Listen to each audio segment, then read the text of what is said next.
गांव में चलोगे? क्यों? वो गांव वालों का फोन आया था, प्रोटेस्ट कर रहे हैं गांव में। प्रोटेस्ट किस बात का? अपना सरकारी स्कूल था ना, बंद हो गया। अरे यार, बंद नहीं होया हो, मर्ज होया है। मर्ज मतलब? मर्ज मतलब अपना गांव में 2 सरकारी स्कूल थे, दोनों में बच्चे कम कम थे। अब दोनों को मर्ज करके एक स्कूल बना दिया।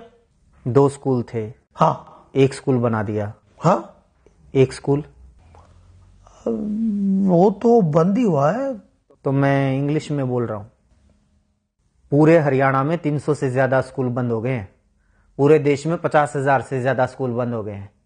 और ये तो शुरुआत है। सरकार तो छाती ठोक के कह रही है कि और स्कूलों को बंद किया जाएगा, टीचर्स की पोस्ट को खत्म किया जाएगा। इसलिए गांव वाले अलग अलग गांव में प्रोटेस्ट कर रहे हैं इसके खिलाफ। अरे यार, गांव वाले तो पागल हैं, किसी बात की पूरी जानकारी है नहीं, बस प्रोटेस्ट कर दो शुरू। एक बात बता, जब कोई भी आदमी अपने बच्चों को सरकारी स्कूल में पढ़ाने को तैयार ही नहीं है तो उन स्कूलों का करेंगे क्या? कर दो बंद। एक बात बता, तू अपने बच्चों को सरकारी स्कूल में पढ़ाएगा? मतलब मैं अपने बच्चों को सरकारी बस में नहीं भेजता तो सरकारी बसों को खत्म कर दो।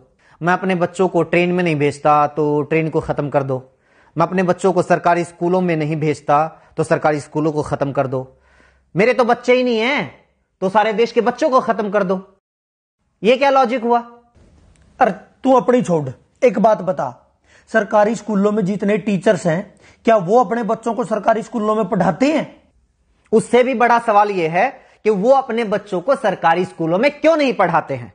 क्यों नहीं पढ़ाते? क्योंकि सरकारी स्कूलों को पढ़ने लायक नहीं छोड़ा गया है। स्कूलों में टीचर नहीं है। शायद ही कोई ऐसा स्कूल हो जहां पर जितने टीचर्स की जरूरत है उतने टीचर हों। बैठने के लिए ढंग की इमारत नहीं है, कमरे नहीं है। कई स्कूलों की तो छतें गिर जाती हैं जिस वक्त क्लास चल रही होती है। पीने तक का पानी नहीं है, बैठने के लिए बेंच नहीं है। यहां तक कि टॉयलेट तक भी ऐसे होते हैं कि अगर कोई चला जाए तो मरीज बन के वापिस आए। ऐसे स्कूलों में कौन अपने बच्चों को पढ़ाना चाहेगा? अरे यार ठीक है, सारे स्कूलों में अच्छी व्यवस्था नहीं है, लेकिन बहुत सारे स्कूल ऐसे हैं जिनमें वे सारी व्यवस्थाएं हैं और स्टाफ भी पूरा है। वहां टीचर्स कितना पढ़ाते हैं बताइयो? हाँ सही बात, ये बात सही कही। अपने शहर में भी और बहुत सारे शहरों में, अलग अलग स्टेट में कई स्कूल ऐसे हैं, सरकारी स्कूलों की बात कर रहा हूं मैं, जहां पर स्टाफ पूरा है, ठीक ठाक व्यवस्थाएं हैं, साफ सफाई है, इमारतें वगैरह, बिल्डिंग्स वगैरह अच्छी हैं। उन स्कूलों में जाके देखो। आप टीचर्स की बात करते हो, अधिकारियों के बच्चे भी उन सरकारी स्कूलों में पढ़ते हैं। उन स्कूलों में एडमिशन के लिए सिफारिशें लगती हैं, एडमिशन नहीं हो पाते। कौन नहीं चाहता अपने बच्चों को सरकारी स्कूलों में पढ़ाना? कोई सरकारी स्कूलों को बनाए तो ऐसा जिसमें लोग अपने बच्चों को पढ़ाना चाहें। तो बना लो। जब सरकारी स्कूल के टीचर्स बच्चों को अच्छा पढ़ाएंगे तो सरकारी स्कूल अपने आप अच्छे हो जाएंगे। बता, क्यों नहीं टीचर्स बच्चों को पढ़ाते? मुझे एक बात बता, तू जंगल राज में रह रहा है या एडमिनिस्ट्रेटिव सिस्टम में रह रहा है? मतलब ये जंगल राज में होता है, अपने आप ठीक कर लो, अपने आप हो जाएगा, अपने आप सही हो जाएगा, अपने आप गलत हो जाएगा। शेर की मर्जी, जिसको मर्जी खा जाए, जिसको मर्जी छोड़ दे, उसके मूड के ऊपर है। ये हिरण की कैपेसिटी है, शेर से तेज दौड़ सकता है तो बच जाएगा, नहीं तो उसका शिकार हो जाएगा। ये होता है जंगल राज। एडमिनिस्ट्रेटिव सिस्टम, प्रशासकीय व्यवस्था पता है क्या होती है? जहां पर कोई जवाबदेही होती है, कोई हायरार्की होती है, कहीं चेक एंड बैलेंसेस होते हैं। प्रशासकीय व्यवस्था पता है क्या कहती है? अगर आप टीचर नियुक्त करते हैं या किसी भी महकमे में कोई भी कर्मचारी नियुक्त करते हैं तो वो अपने आप काम नहीं करेगा, उससे काम करवाना पड़ेगा। इसलिए चेक एंड बैलेंसेस होते हैं, जवाबदेही तय की जाती है। टीचर्स को अगर नियुक्त किया गया है तो वो काम नहीं करेंगे या काम करेंगे, ये देखने के लिए हेडमास्टर या प्रिंसिपल को नियुक्त किया जाता है। और सिस्टम ये मानकर चलता है कि वो प्रिंसिपल भी अपनी मर्जी से काम नहीं करेगा, उसके ऊपर भी बीओ की नियुक्ति होगी और वो भी अपनी मर्जी से काम नहीं करेगा। उसकी जवाबदेही तय करने के लिए डीओ की नियुक्ति होगी। डीओ के ऊपर और अधिकारी होगा, उसके ऊपर और अधिकारी होगा, उसके ऊपर शिक्षा मंत्री होगा और उसके ऊपर मुख्यमंत्री होगा। यानी अगर कोई एक टीचर किसी स्कूल में सही से नहीं पढ़ा रहा है तो ये सिर्फ उस टीचर का फेलियर नहीं है, सिर्फ उसकी गलती, उसकी कमी नहीं है, ये पूरे के पूरे सिस्टम की, शिक्षा मंत्री की, मुख्यमंत्री तक की जिम्मेदारी है। ये पूरा का पूरा सिस्टम जब कोलैप्स होता है तब जाकर कोई कर्मचारी अपना काम सही से नहीं करता है।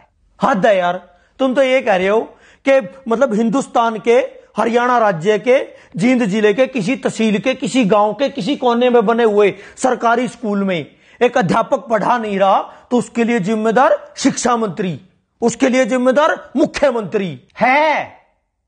उसका काम ही ये है। अगर शिक्षा मंत्री को यह नहीं पता है कि उसके टीचर्स ढंग से काम कर रहे हैं या नहीं कर रहे हैं, उनकी क्या जरूरतें हैं, क्यों अपना काम सही से नहीं कर पा रहे हैं, क्यों उसके स्कूलों से बच्चे कम हो रहे हैं, तो किसकी जिम्मेदारी होनी चाहिए? किस बात का शिक्षा मंत्री है वो? अगर वो अपने स्कूलों को सही से नहीं चला पा रहा है तो उसको हटाओ नौकरी से, किसी और को लगाओ। और क्या बात करते हो, सरकारी स्कूलों के टीचर्स अपना काम नहीं करते? यही सरकार होती है ना, यही सरकारी कर्मचारी होते हैं जब इन लोगों की ड्यूटी लगा दी जाती है कि जाके पता करो गांव में कितने लोग खुले में शौच करने के लिए जाते हैं। सुबह 4 बजे 5 बजे उठ के बाहर कौन पोटी करने के लिए जा रहा है, उनकी गिनती यही टीचर्स करते हैं। कभी परिवार पहचान पत्र बनाने में ड्यूटी लगा दी जाती है, कभी कावड़ियों की सेवा में लगा दी जाती है, कभी मेले और मंडियों में ड्यूटी लगा दी जाती है, और उन टीचर से यही सरकार काम लेती है। वो काम तो बड़े अच्छे से कर देते हैं टीचर्स। पता है क्यों? क्योंकि सरकार टीचर से वो काम करवाना चाहती है, शिद्दत से करवाना चाहती है, इसलिए वो काम करवा लेती है। लेकिन यही सरकार नहीं चाहती कि ये टीचर्स स्कूलों में पढ़ाएं।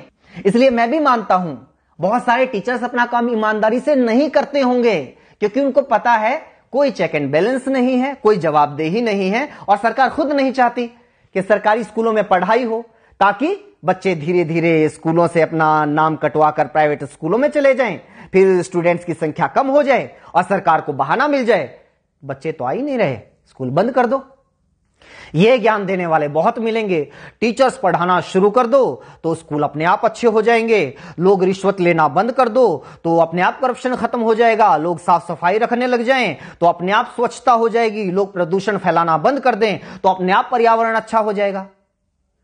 एडमिनिस्ट्रेटिव सिस्टम में लोग अपने आप नहीं करते, सिस्टम तय करता है कि आपको क्या करना है। देश चला रहे हो, यह सत्संग भवन नहीं चल रहा है यहां पे। चल ठीक है, ये जो पढ़ा रहे हैं या नहीं पढ़ा रहे, सैलरी पता है उनकी कितनी है? 70,000, 80,000। प्राइवेट स्कूलों में भी टीचर हैं 20-20, 25-25 हजार में, इनसे काफी अच्छा पढ़ाते हैं। इनकी सैलरी इतनी क्यों है? अब इस बात को तो क्या जवाब दूं? रुक एक बार, एक लिस्ट में इसी की निकाली थी मैंने। अपने देश में बहुत सारे लोगों को यह लगता है कि टीचर्स की सैलरी बहुत है, लेकिन जो दुनिया के अच्छे अच्छे देश है ना, जहां पर अच्छा एजुकेशन सिस्टम है, लाइफ लिविंग स्टैंडर्ड है, जहां का वीजा लगवाने के लिए दुनिया भर के लोग मरते हैं, उन देशों की बात कर। कनाडा में $1,00,000 सालाना, $1,00,000 सालाना टीचर्स की औसत इनकम है। पता है कितना हुआ? 1 लाख को 80 से गुणा कर 80 लाख रुपए सालाना। बता महीने की कितनी सैलरी हुई? जर्मनी में 63,000 यूरो, वो भी लगभग 80 रुपए के बराबर है, उसको भी 80 से गुना कर। आगे आजा, नीदरलैंड में 60,000 यूरो, ऑस्ट्रेलिया में 98,000, लगभग $1,00,000, यूएसए में $60,000, आयरलैंड में $48,000, डेनमार्क में 47,000 यूरो, ऑस्ट्रिया में 45,000 यूरो। और तुम लोगों को यह लगता है कि हमारे देश में टीचर्स की सैलरी तो पता नहीं बहुत ज्यादा है। प्राइवेट स्कूलों में तो 20,000 में पढ़ा रहे हैं। जब सरकारी स्कूल वालों की 20,000 रुपए सैलरी कर दोगे ना, तो फिर 10,000 वाले आएंगे, वो कहेंगे कि हम 10,000 में पढ़ाने के लिए तैयार हैं। और जब 10,000 सैलरी कर दोगे तो 5,000 वाले आएंगे, और जब 5,000 कर दोगे तो 500 रुपए वाले आएंगे कि हम 500 रुपए में पढ़ाने के लिए तैयार हैं। और जब 500 कर दोगे तो वो लोग भी आएंगे कि जी बस 2 टाइम की रोटी दे देना, हम तो उसी में पढ़ा लेंगे। और जब वो भी कर दोगे तो वो भी आएंगे कि रोटी की भी जरूरत नहीं है, सिर छुपाने के लिए बस छत दे देना, तो हम पढ़ा लेंगे। कितना नीचे जाओगे?